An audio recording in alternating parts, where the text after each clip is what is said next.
Pemirsa, tamu saya yang terakhir ini malam hari ini bisa dibilang istimewa. Saya jadi sedikit lebih subjektif karena dia ini tidak hanya mewakili rekan jurnalis yang juga ingin turun langsung dalam gelagang politik daerahnya, membawa aspirasi rakyat, tetapi juga mewakili kita kaum perempuan yang punya ambisi dan aspirasi untuk melakukan perubahan. Saya langsung saja sapa Dian Mirza selaku Head Korsek MNC Media dan juga bakal caleg Perindo.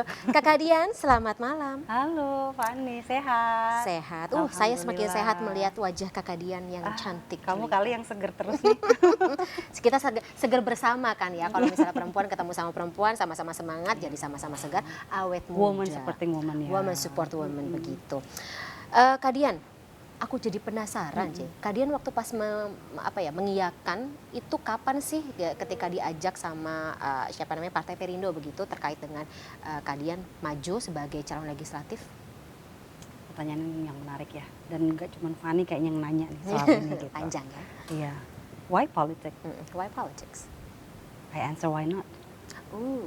Yeah. Is this your dream? Maksudnya cita-cita dulu kalian pengen menjadi seorang politikus? Kalau kita nanya, kenapa kita di sini? Kenapa Fani di sini hari ini? Pasti Fani punya tujuan kan? Iya kan? Nah, kita hidup di dunia ini berapa lama sih? Aku lebih ke situ gitu. Dan satu hal di dunia ini yang pasti ya, bukan cuma soal kematian, tapi perubahan. Ya kan, dunia terus berubah gitu ya, mau nggak mau, suka nggak suka, kita selalu dihadapkan namanya ketidakpastian gitu. Look at what happened in the last couple of years gitu. Ya kan, semua berubah gitu. And we need to adapt quickly.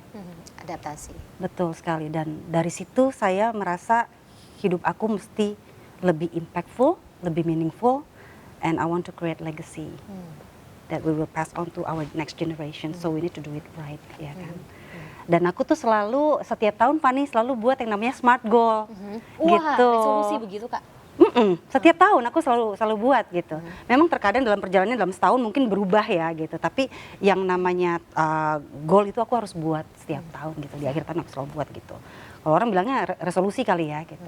Dan aku buka-buka lagi nih, dan setiap tahun bukunya beda-beda. Ini dari tahun 2008. Aku buka-buka lagi buku ini, udah jelek banget ya. Salah satu goal aku, ini mungkin udah dicentang-centang gitu semuanya. Ada 2 yang belum gitu. Sudah terrealisasi yang dicentang ya? Iya, Van. Memang salah satu goal aku dalam hidup adalah to help more people, to do more charity and create impact to the society. Itu tahun berapa kalau mau dikasih tunjuk ke itu? Oke, 2018. Itu 2018. Tulisannya boleh mungkin Kak Dian ditujukan kepada ini kamera. agak ditutup kali ya, soalnya apa-apa. mungkin masih Biar berbau-bau ambisi personal. Gak apa-apa, biar lebih jelas Nih. mungkin. Sedikit, oke, lost focus, oke. Ada di situ. Oke, ini dibuat tahun 2018, kemudian ini 2020. Jelang 2024. Ini berarti kayak semacam apa ya namanya, gambaran begitu, atau ternyata cita-cita atau mimpi yang ternyata ini jawabannya tahun ini, begitu ya Kak Dian? Mungkin bisa dibilang seperti itu ya. I've been looking for a platform gitu yang kira-kira bisa membantu aku mewujudkan salah satu impianku ini.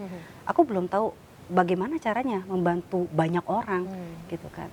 Aku juga ada side business gitu, tapi kita bisa bantu orang saat berapa sih Van dengan kapasitas kita. Dan gitu, juga sebagai dengan kapasitas jurnalis. aku, betul. Mungkin kita bisa bantu 1-2 orang, 1-2 keluarga gitu ya. Tapi ternyata jawabannya adalah salah satu kendaraannya adalah politik untuk mencapai tujuan saya itu. Gitu. Dengan politiklah kita bisa bantu orang dengan skala lebih besar, gitu. Dengan satu provinsi mungkin, satu daerah, gitu kan, satu area. Jadi lebih banyak skopnya dibandingkan dengan saya, dengan kapasitas saya berapa sih saya bisa bantu banyak orang gitu loh. Gitu. Dengan turun sebagai seorang legislator, Kak Dian akan bisa membantu banyak orang. Boleh diingatkan lagi aku, Kak Dian, caleg DPRD, dapilnya? Insya Allah di DPRD DKI Dapil 9, itu di Jakarta Barat, Tambora, kalau tidak Tambora, Cengkareng, Kalideres. Gitu. Berbeda dengan 2 tamu kita sebelumnya, dua-duanya dari Jakarta Timur, ini sedikit menyeberang ya ke Jakarta Barat. Yang akan saya tanya juga Kak Dian berarti, yang berbeda dan apa yang perlu kita lakukan begitu untuk menolong lebih banyak pihak, lebih banyak orang yang ada di Jakarta Barat khususnya. Sebelum itu kita ini bicara soal general dulu ya. Isu yang sekarang lagi paling hot diomongin secara global. orang-orang atau setiap negara lagi berlomba-lomba untuk transisi energi kan, ya kan, soal green energy, soal yang namanya sustainability gitu. Tapi kayaknya belum bisa berbicara soal hal itu gitu loh, bagaimana implikasinya, bagaimana realisasinya di dapil saya. Karena ada 3 isu yang masih itu terus bergulir. Apa tuh? Gitu. Kebakaran, kalau nggak kebakaran ya kan, kebakaran di permukiman, terus juga air bersih, sama DBD, isu kesehatan. Oke. Iya, so if you're talking about Prioritas ya. climate change, between climate change and stomach always win. Yes. Iya kan, kalau Because lebih itunya relate. belum betul. Kalau basic needs-nya atau basic permasalahannya belum dituntaskan, gimana kita bisa bicara lebih jauh lagi, Upgrade ya ya. kan? Tapi kalau misalnya kita sebagai nanti insya Allah diamanahkan begitu ya, yang kita bisa lakukan untuk mendukung si transisi energi ini, mungkin lebih mensosialisasikan keadaan yang saat ini seperti apa, membuat mereka lebih mengerti begitu. Nah, bicara lagi, kita balik lagi ya soal isu yang bukan seksi lagi ya, emang udah tahun ke tahun itu aja gitu. Salah tiga isunya gitu kan, permukiman, kebakaran di permukiman. Emang DKI Jakarta itu kan sering banget terjadi kebakaran ya. Pemukiman. Sampai 2022 aja kalau nggak salah data BPS itu 1.100 lebih, Van. Gitu, dan Jakarta Barat menempati posisi 2 atau 3 gitu kan, selalu gitu. Kalau nggak posisi 2, posisi 3, posisi 2, posisi 3 Bukan prestasi gitu. membanggakan pokoknya ya. Iya, jadi itu memang, dan menurut data dari BPBD DKI, penyebabnya salah satu faktor, kalau secara keseluruhan DKI Jakartanya 65% karena korsleting listrik lah ya, gitu. Tapi kalau di BPBD DKI Jakartanya, kalau di Jakarta Barat sendiri itu karena kelalaian, kecerobohan masyarakatnya, ketidaktahuan mereka menggunakan alat masak, atau apa mungkin di rumahnya ada home industry yang mereka nggak tahu di sebagian barang-barangnya apa ya, Pokoknya barang mudah safety-nya, terbakar safety-nya gitu. nggak terliterasi dengan baik begitu Betul, ya. nah itu ternyata yang menjadi kendala dan menjadi tantangan berarti adalah manajemen manajemen kebakaran di permukiman itu. Mungkin sosialisasi dan pengorganisasiannya dari RT RW atau dari pihak berwenang lainnya mungkin nggak nyampe ya, karena kan masyarakat kan banyak, berarti kan di sini kan kalau penyebabnya tadi kelalaian, ketidaktahuan, kecerobohan gitu kan, berarti masyarakat kurang sadar, sosialisasinya mungkin kurang di situ, pengorganisasiannya masalah kebijakan atau mungkin standar-standarnya nggak nyampe dari RT RW atau pihak berwenang lain ke masyarakat di situ. Mereka mungkin nggak nyampe bagaimana mungkin standar bangunan Betul, yang yang aman mungkin untuk keselamatan, menghindari bahaya kebakaran bagaimana di sana, atau mungkin pemukiman padat tidak dibolehkan untuk buat home industry kali ya, Iya, kayak betul, gitu-gitu sih. betul. Hal-hal simpel sebenarnya, Fani, Tapi gitu. kok bisa miss dari tahun ke tahun dan kita belum menemukan begitu solusinya yang tepat dan bisa diterima oleh masyarakat kan. Nah, itu juga yang menjadi sebuah PR Kak Dian ketika kita bicara mengenai caleg atau legislator yang berasal dari kalangan anak muda begitu. Kita sudah banyak tahun sebelumnya melahirkan legislator yang berasal dari milenial seperti itu. Tapi yang sering warawiri di layar, yang sering kita wawancara masih mereka yang berasal dari pihak katakanlah generasi X ke atas begitu ya. Okay. Gimana caranya kita bisa mematahkan atau katakanlah melahirkan kebiasaan baru supaya anak-anak muda, para legislator muda termasuk juga Kak Dian ini bisa lebih vokal, lebih dilihat dan tentu saja pernyataannya ini bisa membuat sebuah perubahan. Ya itu justru anak muda jangan cuek politik. Anak muda justru harus mulai melek politik, bahkan berperan, bukan baperan ya. Berperan di politik gitu lah. Karena kalau enggak gini, kalau kita punya niatan baik, terus Fani atau generasi muda lainnya merasa punya kapabilitas gitu ya, punya potensi, sayang sekali kalau misalnya nggak terjun ke politik atau tidak mengambil peran di politik gitu. Karena nanti jangan salahkan keadaan kalau misalnya ada orang-orang yang berniat jahat dan tidak capable menempati posisi wakil rakyat. Mau jadi apa negara ini? Kan kita mau bangsa kita kan besar, mau negara kita maju, mau bangsa kita lebih keren gitu kan. Berarti harus diisi orang-orang yang memang punya niatan yang tulus dan punya filter yang benar, sehingga bisa nyampe gitu, sampai ke bawah gitu kan. Dan saya yang lebih concern di sini, selain soal politik, generasi muda sekarang ya, gitu, agak ngeri-ngeri sedep kok saya bilang. Tapi saya nggak berkata bahwa generasi muda sekarang lebih jelek, enggak dong. Mereka potensinya lebih besar. Mereka dengan dengan mereka memiliki akses untuk melihat dunia lebih jauh lagi, berwawasan lebih luas lagi, mereka lebih inovatif, lebih kreatif. Dengan mereka lahir di zaman yang serba instan ya ibaratnya ya, dengan teknologi yang berkembang begitu pesat gitu.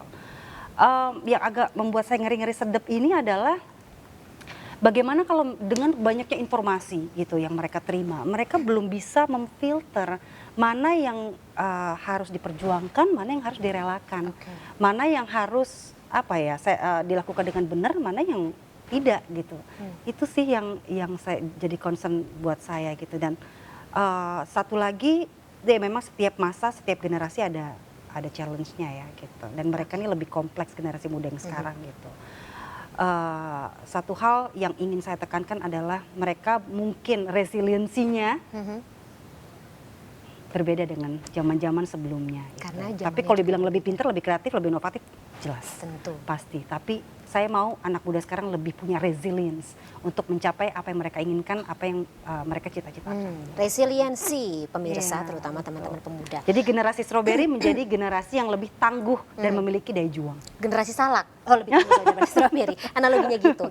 Terakhir mungkin Kak Dian, lagi-lagi karena kita butuh yang namanya seorang role model gitu, perwakilan dari perempuan, karena kita tidak bisa bohong sampai dengan saat ini masih it's a man's world.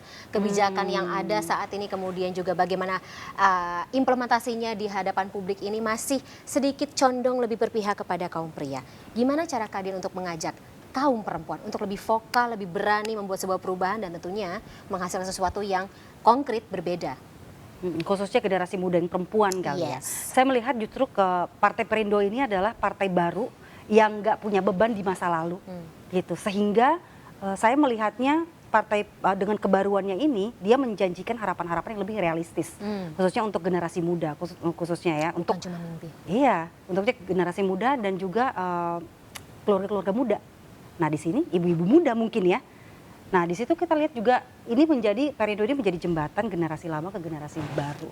Jadi perjuangannya tuh lebih terukur kalau saya lihatnya ya gitu. Jadi dengan pendekatan politik kesejahteraannya Perindo ini kita jadi bisa lebih fokus untuk bagaimana menstrukturkan si politik kesejahteraan ini menjadi kebijakan gitu. Termasuk untuk para perempuan. Termasuk untuk para perempuan dan sampai saat ini kayaknya banyak kasus yang untuk perempuan dan anak ya, kita masih belum melihat satu perubahan besar yang signifikan di situ ya. Walaupun sudah ada undang-undang TPKS betul, ya. betul, dan itu perlu yang namanya pendampingan sampai tuntas, gitu loh Van. Interesting Gitu. itu berarti sampai tuntas, tidak Iya. hanya di tengah-tengah atau Tiba-tiba ketika hilang isunya. Nah, Nah itu. Oke, sampai tuntas, sampai benar-benar pelaku tersebut diganjar dengan hukuman yang setimpal. Kak Dian, aku sudah dikasih soundingan ini dari teman-teman produser, padahal aku masih ingin ngobrol lebih banyak. Nanti di loh. luar ya Di ngobrol. luar ya setelah program One on One ini kelar ya, jangan kemana-mana.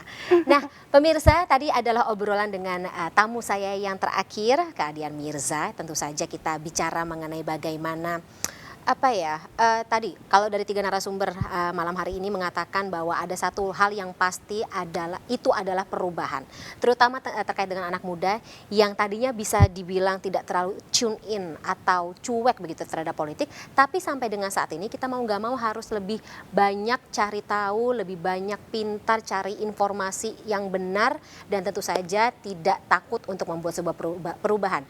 Apapun hal itu, termasuk jika teman-teman anak-anak muda ini ingin turun langsung ke gelanggang politik, membuat sebuah perubahan, membuat sebuah kebijakan, dan juga tentunya menjadikan bangsa Indonesia lebih baik ke depannya. Waduh, udah kayak calon legislatif juga ya saya. Demikian One on One malam hari ini pemirsa. Saya Fani Imania, terima kasih, sampai jumpa.